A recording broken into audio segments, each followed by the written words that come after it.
Welcome to the Bourbon Van. I'm Phil. I'm Julie. 100 proof whiskeys on the table today. I think we have a good enough reason for drinking these whiskeys today. Number one is there's a new whiskey on the table. We're interested in trying it. Number two is got a few whiskeys we just don't talk about on the channel. A couple of them aren't available around here, and we thought it would be fun to put these up against each other. Let's talk about the impetus for this video first. It's this bottle right here. It's new from Barrell. It's their Barrell Foundation bourbon. It's the first non-barrel strength bourbon from Barrell. I'm saying the word barrel a lot. This is a blend like everything is from Barrell. And now I'm going to introduce the bottles. I'm going to do just a little bit of statistics here to clarify some of these bottles. If you're not interested in that, you just want to get to the tasting, chapters are enabled for this video, just go ahead and skip ahead. But for those of you that want to stick around and learn a little something, the blend in this Barrell whiskey is Kentucky bourbon, 8 years old, Indiana bourbon, 5, 6, and 9, Tennessee bourbon, 8 years old, and Maryland bourbon, 5 and 6 years old. Like it. So it's not just a 5-year-old whiskey. There's a lot of other things that go into it. I'm saying that because some of the other whiskeys that we're going to try today, one of them is younger, two of them are older, and so I just find that stuff interesting. I like it. I'm glad somebody does. Mash bill on this, by the way, corn 73%, rye 23%, malted barley 4%. And we have not really tasted this bottle neat. There's a lot of it gone. I was going to say, we must have tasted it. Half the bottle's gone already. Do you know what we've been using it for? Smoked old fashions. Oh, that's right. If you want to know our old fashioned recipe, it's 2 ounces of good bourbon, 1 bar spoon of good maple syrup, pure maple syrup, and then 2 shakes of black walnut bitters. Peel an orange if you want some fruit on the nose. Put it over a rock, stir it for 30 seconds. Make your entire family happy. And if you want to know how to smoke something, there's plenty of other channels out there that'll teach you how to do that. And now we're going to introduce the other 3 bottles that this is going up against. All of them are 100 proof. Here we go. From Tennessee, this is Chattanooga Whiskey Bottled in Bond Spring 2018 edition. This was gifted to the channel by Daryl Hudson. Thank you so much, Daryl. I don't know that we've done another competition with this whiskey. It's not something we drink a lot because it's not something we get here. So we save it for special occasions, all the Chattanooga whiskey bottles that we've got, of which there are 2. And excited to drink this one tonight. It's been a long time since we had some of this. Another bourbon that comes to us from Tennessee. This is Heaven's Door, aged 10 years. Their Decades series, straight bourbon whiskey, bottled by Heaven's Door Spirits, distilled in Tennessee. Don't really know who that is that's distilling this, but there you go. Heaven's Door, 10-year aged bourbon. Again, I don't think we've talked about this one at all. This is easily the most expensive one in the bunch. We got this bottle for $90. Lastly, we've got Knob Creek, 12 years. This is the 100 proof bottle. This one is actually a gift from my brother from long ago. Before he got this for us in Indiana. We hadn't seen this one locally until recently. Locally, this one now, he bought it for $50. Now this one is selling for $70 locally. So price of Knob Creek 12, all over the map, all across the country. All we know about this bottle is that we put it in a blind against some other Jim Beam products, and it handled itself very well. So excited to drink this one. It's getting a little bit low. We're going to have to try and find another one of these. But Knob Creek 12, this is the oldest of the bunch that we're going to taste tonight. And now it's time to get into it. 100 proof, random bottle, drink off. A friend of ours poured these for us. Let's get to the nose. Can't wait. That smells lovely. Oak, a little char, vanilla. And brown sugar. And brown sugar. A little brighter on the nose. Maybe, I would agree, yeah. Maybe a little fruit on there. Something interesting about the nuttiness on glass number 2 there. Toasted pecan, however I say it, it's going to be wrong. Toasted P-E-C-A-N. Glass 3? Glass 3. A little musty? Yeah, a little age on this one, I would say, on the nose. Yeah. It smells complete. I mean, that just smells strikingly cohesive to me. And I was thinking that it kind of smelled a little dusty, a little musty, and a little oak. So, aged. Yeah, nailed it. Glass number 4? Glass number 4. While the cat assaults your pen and bites anything that she can get her teeth anywhere near. Oh, I like the nose on this one. Yeah, I do too. I'm going to say a little bananas on that one. Yeah, it's a different type of fruitiness. Yeah. It's got all the usual suspects. I'm just calling out something that might be different. Little spice there. Interesting. Well, we've got a real assortment here. Everything, I believe, on the table priced between $50 and $90, but all 100 proof. The ages are all over the map. I honestly don't even care who wins this thing. There's just whiskeys that we don't drink very often, and one that's really new to us. I'm excited to taste these. Cheers. Cheers. Ooh, this one's delicious. It's got a slight hint of nuts, but very minimal on this one. Like it's like a waft. A waft of nuts? A waft of nuts. Impressive. It starts out very fruity and then goes real heavy on the spice on the back end. You nailed that, actually. It was fruity and cool on the initial sip, and all that spice just came in like a train at the end, and it got really warm and spicy on the end. Yeah, I really liked it at first, and then the spices wiped it all out. That's unfortunate. I'm going to need more sips of this one to see if I can manage to get more flavor and keep it around a little longer, because right now all I'm getting on that one on the finish is spice. And it's really disappointing because I really liked the flavors on the front of my palate. I like the aroma of that one. There's so much good stuff there. The finish it's a train wreck. And I kind of like it. Yeah? Like, I like the heat that spice brings. I like the spiciness. It adds kind of a nice finish for me. So opposite sides on this one. Well, and patience has paid off a little bit. I haven't gone back to that glass yet, and there's vanilla now starting to show up. It's starting to emerge from underneath that spice. So not only does this have a rather elongated finish, but it's constantly changing. That's enjoyable. That's a nice ride. Good. One sip in, very happy. I had two. Oh. The flavors aren't really differentiated in this sip.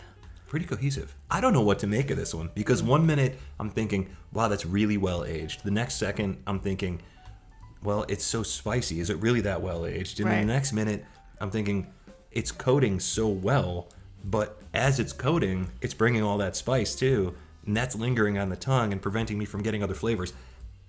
There's just something a little bit out of whack about this whiskey. I do like it.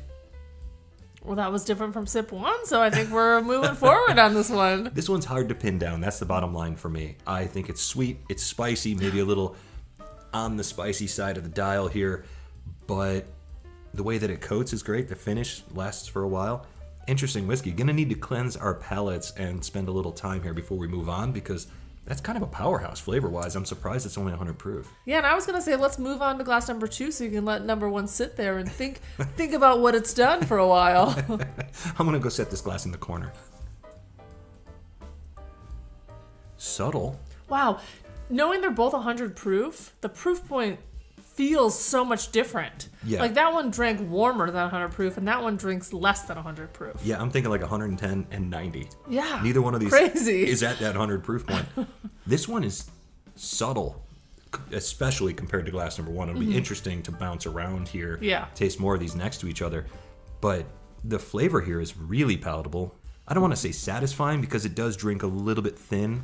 It's not too sweet. It's not spicy. It doesn't taste super well aged. What's there is nice. Yeah, subtle's the right word, because I'm getting a bit of spiciness underneath. The fruitiness is kind of the top layer, and then the spiciness just kind of sneaks in a little bit.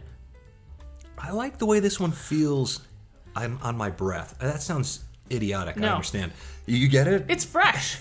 Yeah. Yeah. There's a little mint there. There's like a vanilla buttercream, but super gentle.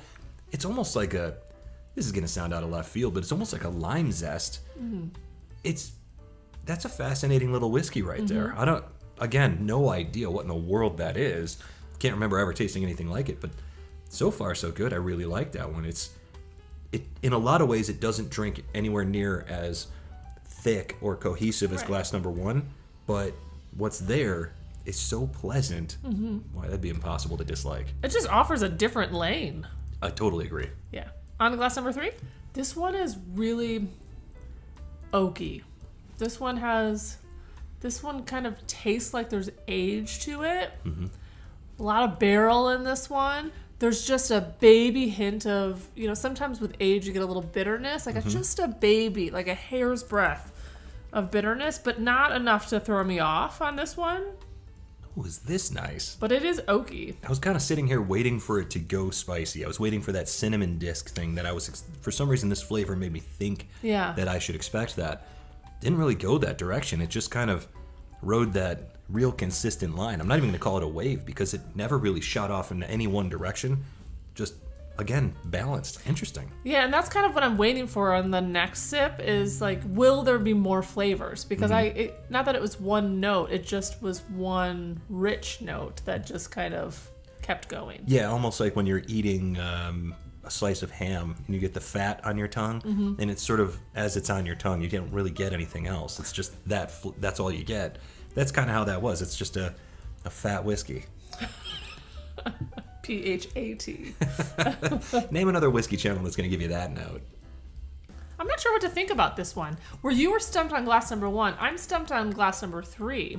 Already, I feel like I'm wanting more. I want more flavors, more pronounced flavors. I think that's a fair assessment here, especially because we went from huge, bold flavors to sort of subtle but balanced, and now we're on this one thinking, is this one just as subtle as glass 2, or are we still like shell-shocked from glass number 1? Yeah. This tasting is going to be... I can't wait to go back the other direction. This is such an interesting tasting. Yeah. Well, on to glass number 4, this was the nose that I liked the most. I like the color of this one. It's going to do this thing again. I know, I like it. It's better, I don't even... That move needs a name. It's not just swirling. It's the Phil Swirl. It No, I definitely didn't is like not. that. I wasn't the first one to do it. I can't claim it. Different type of wood on this one. Almost like a pine. It is. This reminds me of a pine wood. There's a very familiar flavor on this, and I'm thinking about this one. It's a little dry. I almost think there's a little cough syrup on this one. It's an unusual fruit presence. I don't know if I would go... I wouldn't go to the medicinal side of things just yet. There's definitely a fruit presence, though, that strikes me as unusual. There is like a dry woodiness about this. A damp, dry woodiness. Does that make sense? It was like when the wood was damp and then it dried out and got a little bit, you know, like a little bit sawdusty. It's almost like a lumberyard that's been rained on. Wow, this one had a bananas and spicy nose, and that is not what the palate is like. This one's grainy. Yeah. Like a little farmy, definitely musty. There is a grain presence here. Great call. Absolutely. It's dry, too. It's really dry. Wow. I kind of dig it, but it's really strange. This one dips to the other side of sweetness. It goes the other direction. It doesn't go bitter. Yeah. Is it earthy? Man, this is an interesting sip. My mouth is actually dry. Yeah, I feel like I took a shot of simple syrup. Yeah. Wow. Weird. Shoot, I've got things that I like and don't like about all 4 of these glasses. I was just going to ask if you have an order in mind, because I have no order yet. Wow, they really do all taste very different from each other. I will say glass number 4 to me strikes the most at 100 proof. Yeah, I would agree with that. I think some that's of the a good other assessment. ones, some of the other ones kind of didn't really felt like they danced around it a little bit more, but that one actually does feel spot on for the proof point. And now we're going to take some notes, let our palates rest for just a few seconds here. Then we're going to go back the other direction, then we'll A/B test. So we're going to have to go down to the wire on this one. I don't know where I'm going yet. Yeah, me either. I want to read the flavor notes on this bottle. There is something outdoorsy about it. I think you nailed it when you said it was like, almost like you're, I don't know if you said this, but like walking through like a lumber yard, but like almost like walking through like a rainforest that hasn't had rain for a while. So things are a little bit dry, but outdoorsy and earthy. Yeah, it reminds me of not too long ago I was running on a trail and it was, it's late fall and there were a lot of needles on the ground from the trees. Like the pine needles that have turned color, they're not green anymore. That's the vibe that I get from this. There is a limestone presence on this one now. There is some bright red fruit on this one, maybe even a citrus zest on this. I actually think this is the most Tennessee-like of these 4. 3 of them have at least some amount of Tennessee whiskey in them, so Tennessee bourbon, that is. That's a good call out. I think you're correct on that. The more I sit with it, the more I like glass number 4. Yeah. Good whiskey. Better. But still not as much flavor as I'm hoping for. A little spike of cherry. Cinnamon really prevailing here now. It's interesting because if I think of things that I normally would drink, number 3 over number 4 seems like something I would drink more often. But I actually find the flavors of glass number 4 more intriguing. We are on the exact same page on that one. This is going to be tough. It is difficult. I hope I have just like a slam dunk winner with these last two. I hope you do too. Powdery, thin, spicy, and fresh. This is the fresh maker. I guess we can't really say that. That's Mentos. It seems like there's a lot of flavor here. I said subtle over and over for this glass previously, but there is an interesting sort of dichotomy of flavors here. You've got some sort of younger notes coming through. You've got some older notes coming through. Vanilla is definitely here, but it's an interesting case of vanilla because I feel like for a minute I got buttercream, then I got a vanilla bean. The notes kind of seem to come and go. Yeah. And it's hard to pin this one down too. Glass 1 we said couldn't pin down because it was so spicy. Glass 2 can't really pin down just because it's so fleeting, the flavors. There's a lot of them and they hang around in total, but they keep coming and going and I can't really like wrap my tongue around anyone in particular as they're going. This is a one that I think could have a few more proof points. Yeah. The flavors are all there. I just want them ramped up a little bit more to really give me something to mull over. But I do like the flavors here. I think they're nice. Subtle is the name of the game with glass number 2. Yeah. Pleasant mouthfeel. A little bit of a cooling sensation too, which we always like. I do, yeah. I enjoy that. I like the experience of this whiskey, even though I'm having a lot of trouble pinning down the flavors. There's a lot to like with glass number 2. Glass number 1. It's a pretty whiskey. Just looks good in the glass. Yeah, it even smells spicy. A little bit of coffee note on the nose now. You're right. Good cherry on this now. Actually, I'm going to go back to what we said on the way out.